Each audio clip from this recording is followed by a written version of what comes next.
everybody. I am just going to give you a brief rundown of how to work the kiosk on Sunday mornings. I do have a checklist here, but sometimes a video is worth a million words. So the only people that truly need to wear a badge are the people working we'll call this the front desk, so that it differentiates you from lots of other moms and parents walking around, that you are the one working the front desk. So grab a badge first thing. And also, if you can be here at 9:30, super helpful, because that gives you time to check in. You can put your purse down here, get your badge on, get your kids situated, and then be ready to receive, because at 9:45 they start coming in. Parents are more likely going to be able to self-check-in. We've got 2 kiosks here that they can check themselves in by typing in their last name. They're used to that. Name tags print over here. We have our dot system, which has been working, where 9 o'clock gets blue, all the people staying for 10 have a yellow, preschoolers have a green, and then 11 is the red. The only change we're making is if they show up at 10:45 and there's nowhere else for them to go and nowhere else for them to be, we're not going to do red dots anymore. We're going through 70 red dots in a week. We don't need to just add them on if they're showing up at the end, because they will just be with us until 12. So ideally there's 2 people here. One to be a greeter and to stay here the whole time. The other then is free to go and assist. Maybe somebody comes up and their child is crying, and you can be that one to, let's go this way, and just take them away and assure mom she'll be fine.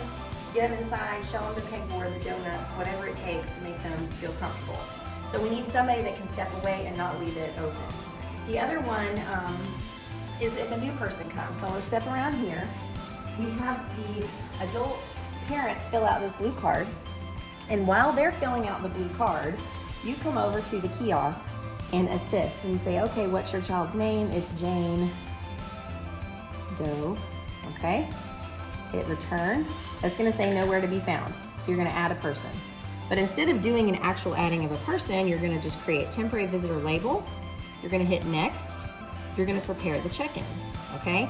Say, oh, look, we have a little sister with us. We add another visitor. We put in Julie Doe. I should have said John Doe. Okay, and then we prepare the check-in. You can keep going as many people as you need. Once you've checked everybody in, then you just hit check in 2 people. Their name tags will print, you'll add the dots. All of this is happening while you're doing this, and you're letting the other kiosks continue to go, so that a new person doesn't back up the line even more. Those new cards just stay here in this little box. You make sure to give the new people a flyer, explain about our offering, and I'm still trying to give away old VBS CDs, so new people are perfect for that too. But that can be going while this is all happening. And then we will take this blue card and we will complete it in the computer, make the households correct and all that, and you can just assure them next time they come, their name will be in. As of 10:15, we can shut, and I'm sorry I didn't talk about the 9 o'clock service. The 9 o'clock service, you're here early as usual, but once you've done the initial check-in, you're pretty much done. And I actually have hours on here, 8:45, the kiosk opens. You don't really need to get here at 8:30 at this point. You wear a badge as well. You take attendance at 9:10 and bring the envelope back.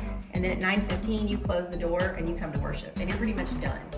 The bulk of the kiosk jobs is the later service between 9:45 and 11. So as of 10:15, you can just shut that half door.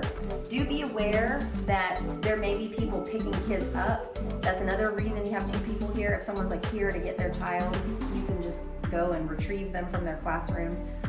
Remembering that Treehouse is K1, Suite 23 is this side, and Club 45. So K1 across the way, 2nd through 5th. Most parents are fine to wait for their kids to finish and come down, but if they are really ready to go, you can go get them. So anyway, 10:15, that door shuts and you are welcome to go to the cafe. I just ask that you please set an alarm on your phone that beeps you at 10:40, because I know you'll get caught in conversation. I do the same thing, and all of a sudden you're like, oh my gosh, it's 5 till. You come over here and there's a line and it's crazy. So we are more than happy for you to go to the cafe, and with your badge on, it's a great way for you to also meet families. You can show them around, feel free to give them a tour, connect them with me, and I can do that, but it's not just me or Jess that can. Any new family, you can show them around, feel free to give them a tour, explain. The information desk has all of our adult study offerings, so familiarize yourself with what you have so you can answer those questions, but just set your alarm. So at 10:40, you make your way back over here so that at 10:45, we're ready to open up again. And that all is on this timing here. So at 10:45, the kiosk opens back up. Then you're doing what you've been doing this whole time. Then you take the attendance envelope, you fill out for the adults and kids at 11. Then you come back in here, you put your offering in there, it goes in this box like this. You hang this sign up on that door, like this. And then you come into worship at 11:15. Just leave the kiosk alone, shut the half door, and leave it. And the most important point of the kiosk helper is that you are focused on the families. And that's it. Thank you.